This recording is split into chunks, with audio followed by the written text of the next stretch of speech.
What if I told you most people are actually mismatching their financial strategy with their goals without even knowing it? Sounds crazy, right? But the truth is, it's more common than you think. And today, we're going to figure out if your financial strategy is aligned with your personal goals, or if you're setting yourself up for a world of stress and missed opportunities.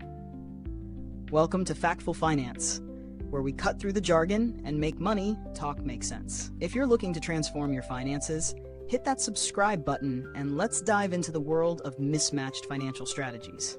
First off, let's talk about why this matters. The average person thinks they have a solid financial strategy, but they're actually miles away from where they want to be. According to a study by the Certified Financial Planner Board, nearly 70% of people fail to create a written financial plan. And guess what? Without a written plan, your strategy is nothing more than wishful thinking.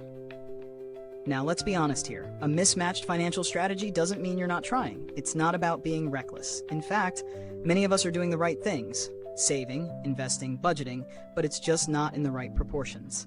Or worse, it's not aligned with your true goals. So, how do you know if your strategy is mismatched? Let's break it down. Step 1, know your goals, not just your numbers. Okay, imagine this. You're working your butt off, saving every penny, and yet your account balance still seems stagnant. You're budgeting like a pro, but you're not hitting your goals. Why? Because you haven't fully defined what success looks like for you.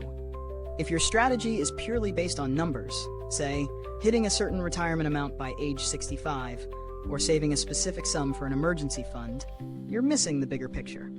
Goals aren't just numbers. They're emotions and dreams. Let's look at Henry and Ava, two people on very different financial paths. Henry is in his 30s and obsessed with hitting a $1 million retirement savings goal. Ava, on the other hand, wants to buy a house, start a family, and travel the world. Both have savings accounts, both are putting money away. But Henry's entire financial strategy is tailored to one number.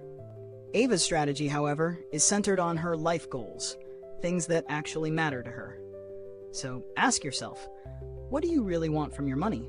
Is your strategy designed to help you achieve those things, or are you just chasing numbers that don't align with your true priorities? Are you overlooking key financial areas? Here's a reality check. Your financial strategy should be comprehensive. That means considering everything: savings, investments, debt, taxes, retirement plans, and even insurance. But many people are hyper-focused on one area while neglecting others.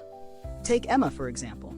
She's been contributing to her 401k and adding a few dollars to her emergency fund every month. But she's completely overlooking her high-interest credit card debt. She's paying the minimum balance, thinking it's not a big deal. But that debt is actually eating into her financial progress, and it's keeping her from building wealth effectively. Here's a quick rule. If you have debt with an interest rate higher than the return on your investments, it's time to reevaluate. For most people, high-interest debt, like credit cards, needs to be tackled first.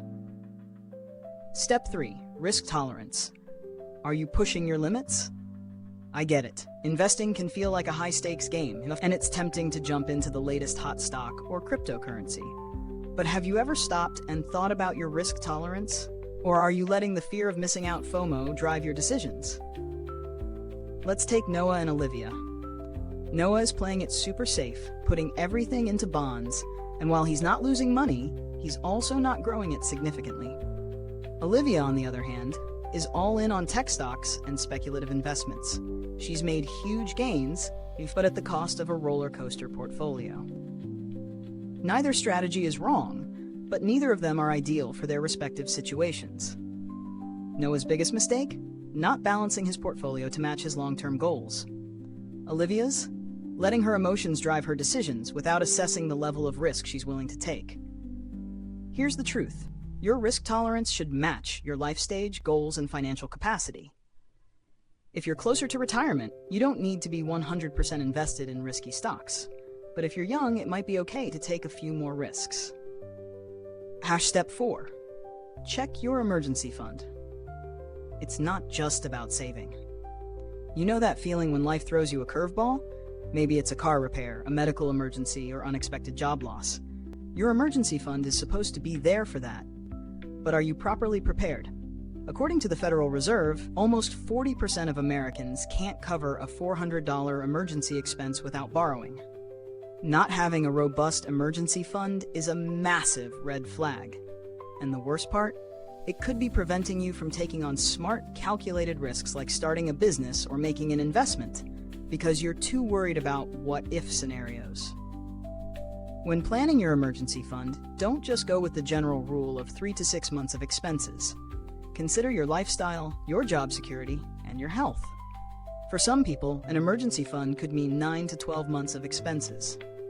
Step 5. Tax efficiency. Not just about saving, but keeping more. Alright, here's a big one. Tax strategy. Many people think of taxes as something to deal with only once a year. But if you're not planning year-round for taxes, you're leaving money on the table. And that can really throw off your financial plan. Let's look at Liam. He's putting money into a traditional IRA, which is great for tax-deferred growth, but he's not considering the impact of taxes on his withdrawals in retirement. If he's expecting to be in a higher tax bracket down the road, he could be setting himself up for a big tax surprise in retirement. That's where tax-advantaged accounts, like Roth IRAs or HSAs, can make a difference. Tax planning isn't just about saving. It's about optimizing your current strategy so you keep more of what you make. So, is your financial strategy mismatched? Here's the thing. Having a strategy is better than having no strategy at all. But having a mismatched strategy can do more harm than good. If your financial strategy isn't aligned with your life goals, your risk tolerance, or even your emergency needs, then yeah, it's time to rethink things. If you're feeling a little overwhelmed, don't worry. No one's perfect at this stuff. The important thing is that you start asking yourself the right questions, evaluate where you are, and course correct if needed. If this video made you think twice about your strategy, let me know in the comments. What's one thing you're going to change? And if you're looking to take your financial strategy to the next level, hit that subscribe button so you don't miss any of the next steps in our journey to financial mastery. Remember, this content is for educational purposes only, not financial advice. Mentioning any apps, products, or services is not an endorsement. Always consult a certified financial professional for personalized guidance. Want to keep diving deeper into the world of money? You won't want to miss what's coming next. Click the video on screen.